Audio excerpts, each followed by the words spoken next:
Hey guys, it's Chris here from ASM Scholarships. Today, a very episode, we have the Harvard assistant soccer coach, Mike, in town. Thanks, Mike, for coming along. Yeah, thanks so much for having me. How are you enjoying Florida? Love it. I'm out of the 20-degree weather in Boston, so right. I'll take it. And you got sun, well, not really much sunshine today, but we'll make it brighter later on for you today. Probably after the podcast, it'll be sunshine. Yeah, for sure. So I'm super excited to have you in the office today. Ivy League, soccer, and also a golfer a bit, so we can maybe get into that, but lots to talk about. How about we start off with you kind of telling us a bit about yourself? I know you played MLS as well, so there's going to be lots of cool things to go into, but how about we start off with you just telling us a bit more about yourself? Yeah, grew up outside of Boston, had an older brother that played soccer. That's kind of how I got introduced to it. Ended up going to boarding school for a few years, called Brooks School. I followed a friend there, and we had a pretty good soccer team, and was able to get recruited and did well enough academically where I kind of snuck through the back door at Harvard. So, and then I played there for 4 years and was drafted to Seattle Sounders in MLS. Awesome. So pretty much most kids' dreams. You just live it. Yeah. So okay, let's just rewind. Let's focus a lot on the Harvard experience. How was it? Or how good did you have to be to get into Harvard? Right, like what was the level that was required?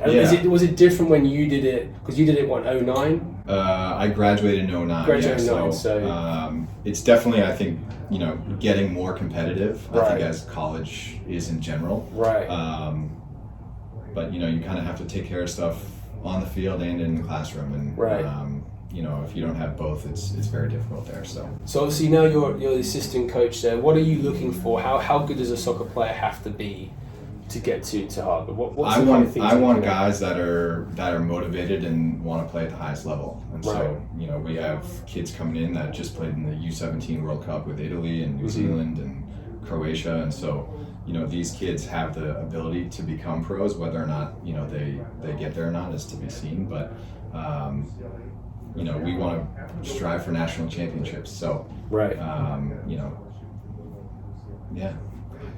So it's basically the top of the top. Top of the top. Because am I right in saying most kids who maybe from overseas especially wouldn't think Harvard's a place to go to get to the MLS? Yeah. Is that something you face a lot, or is that changing? A little bit. I think it's changing, and I think we had a couple kids. We had our sophomore goalkeeper last year leave, and he signed a 3-year deal with Philadelphia Union, so he's playing. So we're sending more kids. I don't think that's kind of our ultimate goal. Is just to produce pros, but it certainly can be an option going there, and in my opinion, you have the best insurance policy in the world. Absolutely, with a Harvard degree, so. Absolutely. It's probably the most well-known degrees in the world. So it is possible, because I think a lot of people don't think it is, and obviously your success of the program, and you have current successes as well as being MLS players. But like you said, with the insurance of the best degrees in the world, you must have a lot of athletes as well graduating onto many great jobs or starting companies, I assume, as well. Yeah. What's some of the examples maybe you have of those that you can think of? I mean, my roommate from school right now, he's doing a real estate company with one of my other roommates, and they're putting up, big buildings in Boston, and they have a lot of things going on. We have guys, one's doing venture capital in Africa. Another guy started a nonprofit, coaches across continents, which is a really cool thing, So it's not boring stuff. No, it's not boring stuff. Fun then you have thinking, you can go to New York and do finance, you can do consulting. I mean, I think the possibilities are kind of endless. It's just a matter of, where your interests are. So. And you might bump into next Mark Zuckerberg on campus maybe, right? Yeah. So I was actually the first class to have Facebook my freshman year at Harvard, which was pretty exciting, I guess. I mean, what's the culture like at Harvard? Is there lots of different people from around the world? I think that was the coolest thing. Harvard actually has more varsity sports than any other college. We have 42 teams. So there's a sizable athletic population, which is nice. But then, the kids that you're meeting in class every day, they're exceptional in some way. It may not be on the soccer field, but kind of in whatever their background is. So I think it's definitely a competitive environment, but I think it's a really cool and unique place because of the people that you'll meet, and I think the diversity that exists within the school and meeting kids from all over the world. I think that was the coolest part about it. And so let's go talk more about the soccer now. Sounds amazing, campus. I have visited one time. I kind of walked through it on the way to a business trip. look, I mean, it's an amazing place in downtown Boston as well, right? Yeah, so just on the easy, outskirts. Yeah, for sure. Yeah, super easy to get around. But if I'm a soccer player on your team right now, what's the day-to-day like? I've just joined your team. Yep. And what am I going to do? So it's going to differ a little bit, and that's where the Ivy League versus, the ACC varies in what we're able to do in the spring. Mm-hmm. So our hours on field with the guys are cut back slightly, and so our spring season we have 4 games, and then we're practicing right now 3 times a week, and then they're going to be doing strength training 3 times a week. So in season they'll come in, middle of August, we'll do about 2 weeks of preseason, and then we kind of get right into it. And so, you're typically in class from 9 to 1, 10 to 2, depending on your schedule, and then we'll practice every day at 4. So we expect our guys down and, prepping early and staying after and getting their work in and recovery and all that. So it's time consuming. You got to be able to manage, what you have academically and obviously still producing on the field. So. And you guys supporting especially the freshmen, the guys coming in the first year, probably not used to that time. Yep. Maybe got a bit of an idea, but you're really helping them with that. So. Yeah, and There you go. Sorry. I was just going to say, coming in early for preseason like that, and having the team as a support system, I think is good. We really encourage our older guys to, help kind of mentor the freshmen and just helping them with class selection and just kind of getting into the flow of the school. Got it. Yeah. Right. Because I know it's a concern for a lot of, especially international players who maybe just done soccer for a long time. Yep. They do have some school history, but maybe they don't get to the I guess if students come into Harvard, they already have a good academic background because you can't just walk in there. Right. I mean, what kind of SAT score do you need to get in there? I always say the higher the better. Higher the better. There's no set number. It really depends on the case. Right. But you could fill the entire freshman class every year with perfect SAT scores. Really? Wow. For the soccer team? Well, for the whole school, and then the soccer team, we try to get as bit close to that as possible, but some are there, not all of them. Right. But I mean, you're not going to get in just passing. No, you gotta show up and take the test, and even if it takes a few times, I think they like to see kids that want to make the effort to get there and show improvement, and so. So you're really looking for someone who's very driven. Yeah. Like mentally tough, not going to give up. Even if they don't get the grade the first time, they'll do it again. Whatever it takes, basically, to get those results. Yep. Gotcha. So very exciting. It sounds like it's doable as long as I put the effort in. And for sure. Maybe I'll see you there in 10 years' time. Yeah, there you go. I'll be too old by then. But maybe my kids when they grow up. So, all right. So that's your kind of day-to-day. What's the tournaments like? What's the schedule like? Who are you playing against? Are you playing against other Ivies? Are you playing against Division 1 teams? Like, what's that kind of looking like as a competitive? So our competitive schedule is in the fall. So first game is usually early September, and then we're going through, sometime in November, depending on if you're making an NCAA tournament or not. Yeah. So we always play the Ivy League teams. But we also play usually like 10 or 11 other Division 1 games. So Boston College, Boston University. This past year we went down and played North Carolina and Duke. Yeah. We usually try to do one out-of-region trip a year. So we went to Denver, we've been out to Stanford and UCLA and places like that. So it varies a little bit, the non-conference schedule year to year, but you're typically playing 17 regular season games, which is pretty standard in college, and then a couple preseason, and then hopefully tournament games. Got it. So it's pretty full on, because with school as well. It's not it's not easy. Yeah, and that's the hard part about the fall season. It's usually like game, recovery, pre-game, play, and so it's really tightly packed. College in general is looking actually to expand to the 21st century model, which would be a few more games, but they would extend the season fall and spring, which I think there's some debate about. So it'll be interesting to see what happens with that. Gotcha. And I know in soccer, we spoke off camera before about our teams we support, Man United maybe being one of them. So Man U fan, good big lad. What about in college? Do you have rivalries like that too? I'm sure you do have your rivalries. For sure. Who are your main especially rivals? within the Ivy League. Every Ivy League game is kind of a rivalry game. Especially Yale. When I was in school, Brown, Dartmouth always had really good teams. Princeton's been really good. Now Columbia and Cornell are really doing well. So It varies, but any Ivy is going to be it's always a tough one. Yeah. Good stuff. Yeah. So who normally wins Harvard, right? We've been not recently. We'll get back there. We'll get back next year. Yale won it this past year. Got it. Right, so you'll come back. Yeah. Like United, we're coming back. Exactly. We're just reorganising stuff. We're coming back. Exactly. We did well last night. So, all right. Well, one thing I do want to touch on more is the MLS, because I know from pretty much every soccer player, or if you say where I'm from, football player, his dream is to make it to MLS, right? Because it's like another opportunity if you didn't make it in a team in Europe or wherever you're from in Brazil.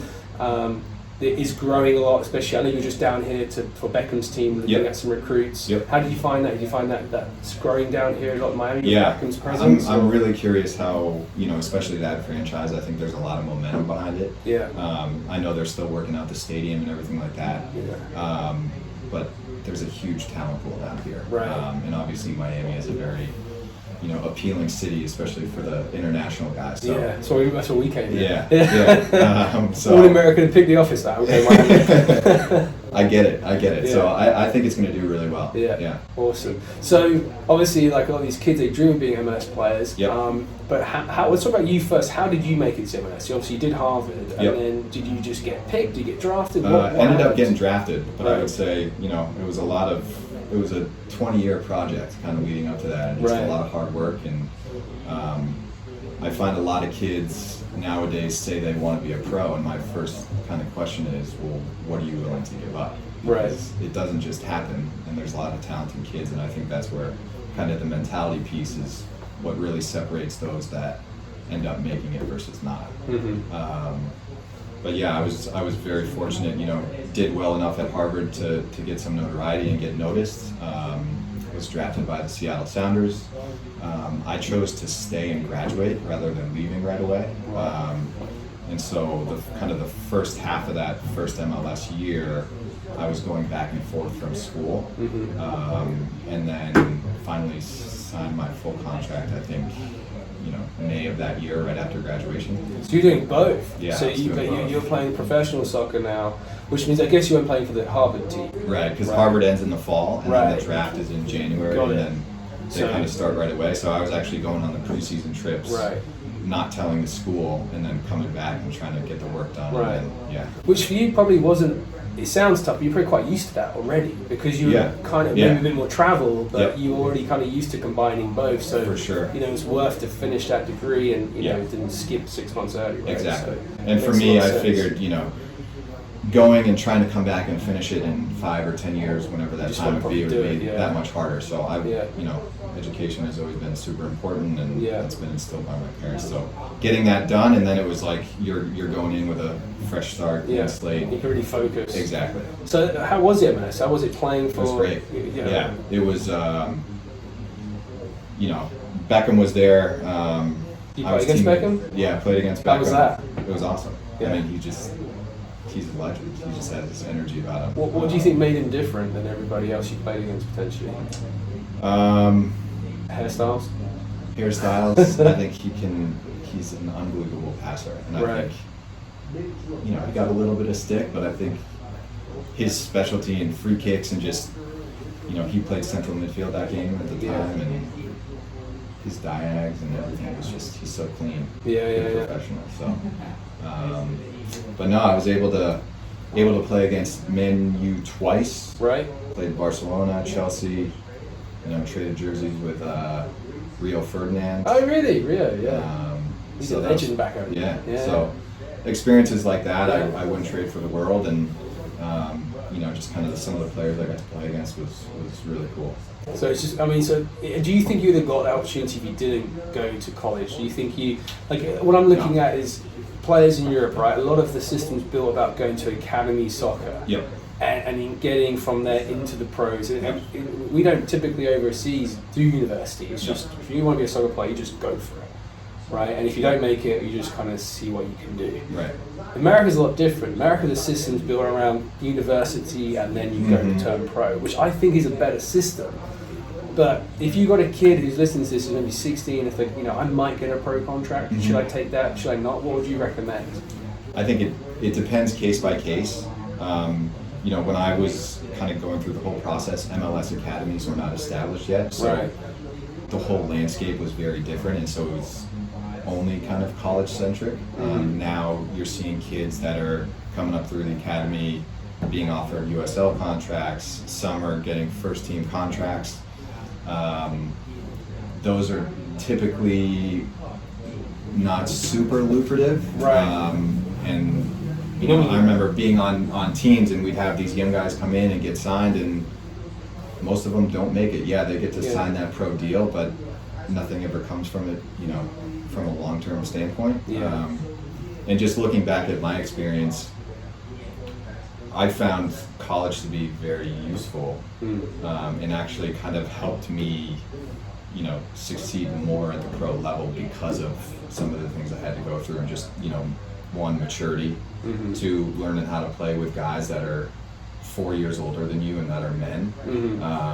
And then I think the demands academically of, you know, time management and really having to kind of have your ducks in a row. Because being a pro is not just going to practice and that's it. I think there's, you know, every decision you make is centered around how is this going to affect me on the field. And so how you're structuring, you know, what you're putting into your body and recovery and kind of all those little things that go into on-field performance. I think college just kind of helps you be able to build a better structure around. There's just so much you have to do, and you need to manage that time effectively. And I think the one cool thing about college soccer is pressure, of course, but you know, if you're comparing it to youth academy soccer, I think there's a higher pressure to deliver every week out. Because you could get cut any minute, right? Or at least at the end of the season. With college, you're probably going to get cut. You might, you know, get a firm word, but you're not going to, you don't ever really think about getting off the team unless you really did do terribly, right? So you've got 4 years to work on your craft and develop, and I think that's something that gives you. And I know when I was playing golf, I felt like I'm not going to lose my spot. I might not make the team that weekend, but I've got 4 years to figure this out to my end goal being a pro. So I think that's what is also really good about the whole college experience. Where do you feel like a lot of these kids are making mistakes in their recruitment process? Are they starting it too late? And then where do you feel the main problems are? I think part of it is, you know, they want to be a pro and they don't really know what that means or what it entails. And then I think too, I see a trend of kids are telling me, well, I need to be committed by this time. And it's like, why? So you can put it on Instagram and be able to tell your friends, like, a commitment, it doesn't mean anything. Like, take the time, find the right situation that gives you the best opportunity to be successful, which is kind of a longer term thought process. But now it's like, I got to have my, you know, by junior year already decided where I'm going and I'm going to be this number. And you know. Do you feel like that's because we see that a lot of coaches now committing so early. I know the NCAA put this new rule, the 15 years old, you'll be 16, but you know, there's still a lot of activity before that in terms of looking at prospects. Obviously we're allowed to talk to the coaches prior to that, but do you feel it's because it's so competitive now, everybody wants the best players, everyone's trying to commit at 16 years old? I know you guys are probably a little bit different, right? Because you've got to wait for the grades to come in, so you might start your process a bit later for the grades. And just kind of the whole it's a different process for us. But you know, we're having conversations with kids that are being offered full rides to Dukes and UNCs and Stanfords, and so we're going to lose out to some of those kids. But I think we have to be a little bit more patient, which is frustrating, but I don't know. I think it's... But let's talk about the funding, right? Because those other programs can give out the full rides, you guys not so much. Why is that? Because we don't have athletic scholarships, and that's an Ivy League thing. So we're all need-based financial aid. So obviously I know this, but for people listening, maybe not heard of that. So how does that work? It depends completely on kind of what your family's financial situation is. Harvard does have a new thing where if, you know, your combined family income is less than $150,000, you go for free. Oh, so that's new. Well, in the last, you know, probably 10 years. But Harvard has, you know, probably the most competitive financial aid package besides anybody. I think a unique thing too is we give international financial aid, which some schools do not. So that enables us to obviously, you know, go after the international market and find kids, which, you know, this incoming class we have Costa Rican U20 national team kid, Italian U17 World Cup kid, Croatia, Slovakia, we almost had an Israeli kid. He ended up taking the full to UNC. But, you know, we try to get out there in New Zealand. You are bringing lots of internationals in. It's not sure, just the American talent. It's you're looking at creating a nice culture of a team. Yeah. How do you find the American talent? Do you see it improving a lot more now? Because I've definitely noticed a lot more applicants. I showed you our application rates that we get. It's a lot, right? We're trying to filter and find the right kids. But I've definitely noticed US soccer improving a lot. And I've seen, I don't know if you've seen this, but a trend of more players from America wanting to go to Europe. To like camps and youth academies there, and then they come back and go to college. Have you noticed that too? Yeah. I think there's just more opportunity and with social media and everything. But I think the academy systems, you know, looking at just kind of the structure and tactically, I think guys are just have a better sense of all that stuff earlier. And you know, I look back and wish it'd be great if we had that. You know, when I was growing up.